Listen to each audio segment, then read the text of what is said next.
क्या हो अगर मैं बोलूं कि तुम इस वीडियो के एंड तक ट्रेडिंग के टी से जी तक सब सीख लोगे और बिना किसी सिग्नल ग्रुप के अपनी ट्रेड्स को अच्छे से प्लान और अच्छे से एग्जीक्यूट कर पाओगे। तो अगर तुम इंटरेस्टेड हो तो इस वीडियो को लास्ट तक देखना, क्योंकि मैं तुमको एक सीरियस रोड मैप दूंगा जो तुमको तुम्हारी सारी जर्नी में हेल्प करेगा।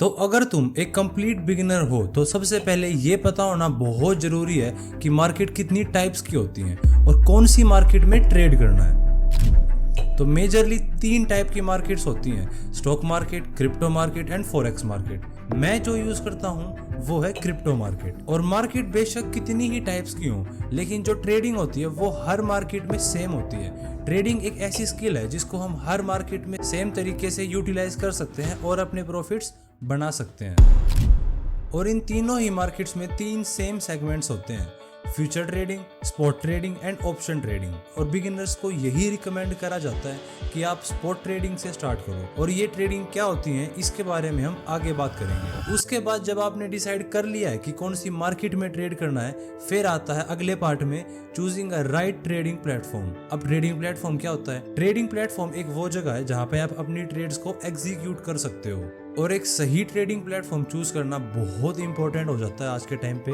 क्योंकि दुनिया भर के फ्रॉड्स होते हैं। फिर एक चीज आती है ट्रेडिंग फीस। कुछ ऐसे प्लेटफॉर्म भी होते हैं जो बहुत हाई फीस चार्ज करते हैं और आपके प्रॉफिट को खा जाते हैं और लॉस को बढ़ा देते हैं। इसीलिए मैं आपको रिकमेंड करूंगा कि आप कोई ऐसा प्लेटफॉर्म चूज करो जहाँ पे फीस भी कम हो और वो सेफ भी हो। तो अगर आप मेरे साथ ट्रेड करना चाहते हो तो मैं आपको सजेस्ट करूंगा कि आप बायबिट या बाइनेंस को चूज करो। इस टाइम पे वर्ल्ड के टॉप लीडिंग क्रिप्टो प्लेटफॉर्म्स हैं ये, और सालों से मार्केट में है। मैं खुद बायबिट को 5 साल से यूज कर रहा हूँ, लेकिन इन पे फीस थोड़ी सी ज्यादा है। तो इससे बचने के लिए मैं यूज करता हूँ मैक्सी या वीक्स।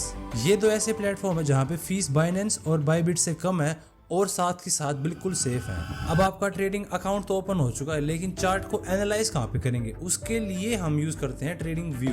ट्रेडिंग व्यू एक ऐसा प्लेटफॉर्म है जो हमको ऑप्शन देता है कि हम चार्ट को डिटेल में समझ सके और उस पे अपना टेक्निकल एनालिसिस कर सके।